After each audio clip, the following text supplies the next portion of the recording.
Hello guys. So I'm recording this Zoom call just to give you some update about dun sa double first order bonus natin. I know a lot of you get some questions about this one.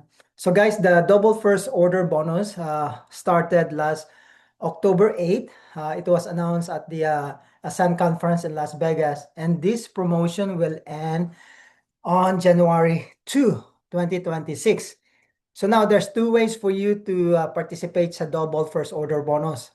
You can test one person every week for 10 weeks. So that's, I think the last week will be the last week of January 2.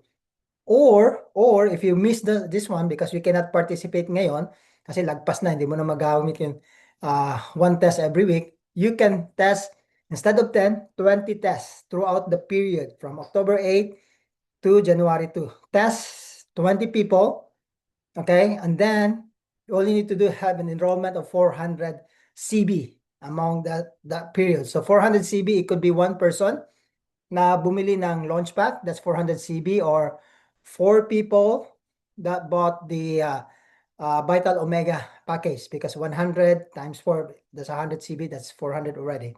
Okay, or a combination of both. That's minimum. You can sponsor as much as you can. Now, how the double first order works. So all the people that you personally sponsor, remember, you can earn first order bonus, but the double first order bonus applies, to only to those package that has a Vital Omega.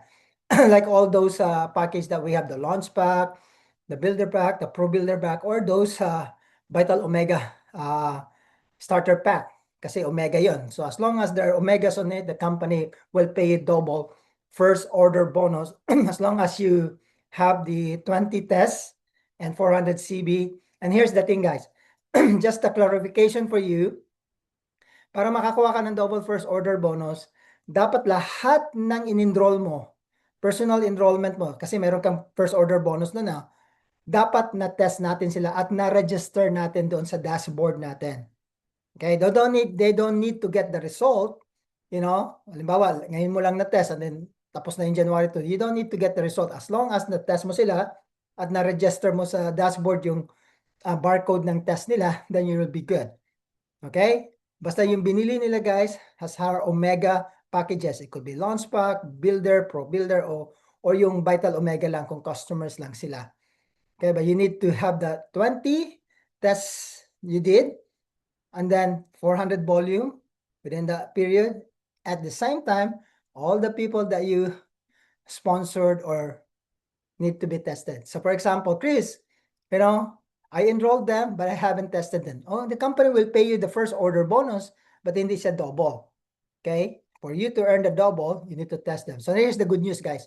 January 2 pa, we still have what? 2 to 3 weeks before the promo ends. You still have time to go back to these people kahit na-enroll mo na sila ng October 8 or November, you can go back and test them.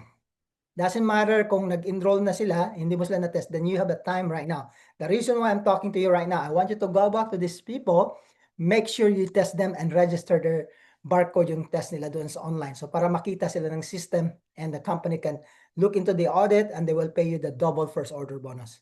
All right, so let's work on this one, guys. We have until January 2nd to complete our requirements. So thank you, guys. Merry Christmas in advance and Happy New Year sa inyong lahat. So share this video sa mga teammates ninyo. God bless.